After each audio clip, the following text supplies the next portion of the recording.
Di ajang balap rally, khususnya di WRC, kalian gak akan heran kalau mobil rally bisa terbang-terbang kayak gini nih. Ya kalau nonton bareng orang tua, pasti ekspresinya kayak gini nih. Emang gak wajar sih, mobil bisa loncat-loncatan begini dengan kecepatan tinggi. Yaitu pemikiran orang biasa, pasti bilang gak wajar. Pada dasarnya ini adalah hal yang sangat biasa terjadi di balapan rally, khususnya WRC. Yang mana di Swedia memiliki banyak banget loncatan. Dan di Swedia memiliki loncatan yang paling ikonik dan paling jauh di antara semua trek rally yang ada. Walaupun mobil rally bisa untuk terbang, tapi seringkali banyak pembalap yang mengalami kerusakan mobil, bahkan kehilangan kontrol atas mobilnya setelah melibas loncatan. Karena melompat dengan mobil rally sebenarnya ada caranya. Salah satunya mobil harus mendarat di keempat roda sekaligus, atau setidaknya di kedua roda pada satu poros. Tapi nggak semua pembalap bisa melakukan lompatan dengan sempurna.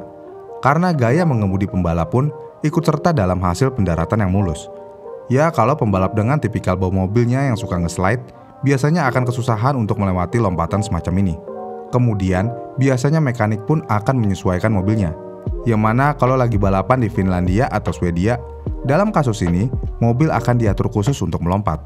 Ini dimulai dari engineer mencoba memulai profil trek seakurat mungkin selama tes jalanan, dan menyesuaikan pengaturan suspensi yang sesuai. Jika ada beberapa lompatan di trek, peredam kejut disetel lebih kaku. Jadi shock breaker di mobil rally itu ada pentulannya. Di situ mekanik bisa setel kekerasan shock, mau keras ataupun lembek. Terutama untuk kompresi cepat, ini adalah hal yang paling penting untuk pendaratan setelah lompatan.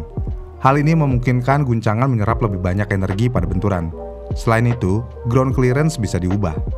Ground clearance yang lebih tinggi membantu meningkatkan jarak kompresi dari shock absorber selama lompatan yang lebih pendek, di mana shock tidak memiliki cukup waktu untuk turun sepenuhnya.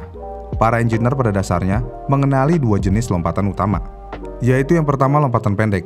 Kalau mobil rally melakukan lompatan, yang mana mobil rally berada di udara kurang dari 1 detik, itu termasuk lompatan pendek. Jadi, kalau lompatan pendek, roda mobil tidak turun sepenuhnya, yang mana ini membuat kinerja peredam kejut atau shock absorber tidak tersedia, karena jarak antara ban dan peredam kejut tidak sesuai dengan sebagaimana mestinya. Dan peredam kejut sulit untuk menyerap semua energi hanya dengan jarak segitu, jadi mobil biasanya akan tergelincir. Jadi lompatan pendeklah yang susah ditaklukkan karena secara paradoks lebih rumit.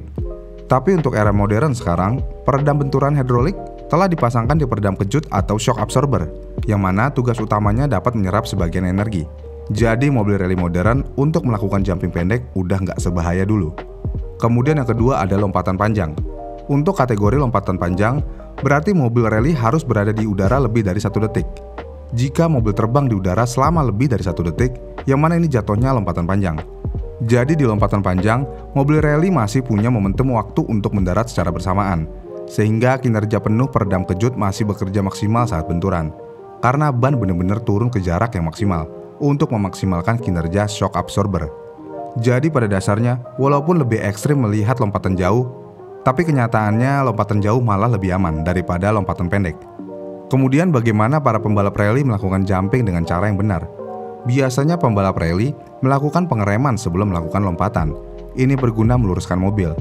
Kemudian setelah lurus, pembalap biasanya akan tancap gas dengan cepat. Ini berguna untuk mencegah terlalu banyak memindahkan beban ke depan dan meringankan bagian belakang. Setelah mobil terbang di udara, udah deh tinggal nasib yang berbicara. Apakah mulus pendaratannya atau pendaratannya buruk? Karena kehebatannya mobil rally bisa menahan loncatan yang sebegitu hebatnya, banyak mobil rally dijadikan mobil atraksi. Seperti melompat jauh kayak gini nih. Gila banget kan? Travis melakukan lompatan ekstrim sejauh 269 kaki atau sekitar 82 meter dengan mobil Subarunya. Ini hampir mirip seperti melompati lapangan American football. Gara-gara hal ini seperti membuktikan kalau mobil rally adalah mobil yang bisa melakukan loncatan dengan sempurna. Mobil manapun belum tentu bisa melakukannya. Dan kenapa mobil rally bisa melompat sejauh itu?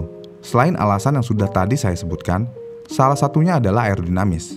Aerodinamis mobil rally adalah salah satu pengembangan aerodinamis terbaik untuk mobil pabrikan.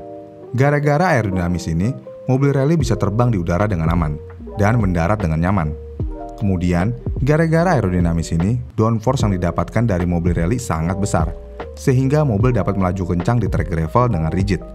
Dan sekali lagi, gara-gara downforce ini, mobil setelah melakukan lompatan dapat mendarat dengan sempurna, karena langsung mendapat tekanan downforce. Kalau mobil sudah mendapatkan tekanan downforce yang bagus, pasti langsung seakan-akan menempel dengan aspal. Ya, contohnya kayak F1 aja. Formula One salah satu mobil terbaik di dunia dengan aerodinamikanya, yang mana mobil F1 bisa melahap tikungan dengan kecepatan 200 km per jam lebih. Jadi mobilnya seakan-akan menempel di aspal kayak gini nih.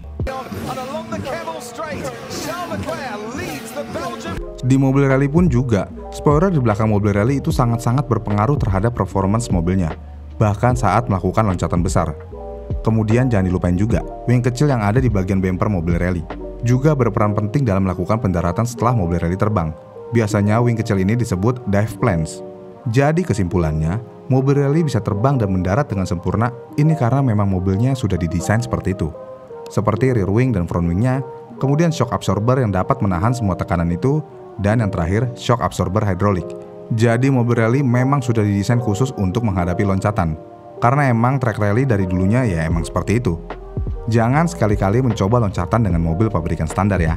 Udah bisa dipastikan shocknya bisa menembus ke kap, karena nggak kuat menahan mobilnya. Jadi segitu aja video kali ini. Terima kasih sudah menonton. Jangan lupa like dan subscribe channel ini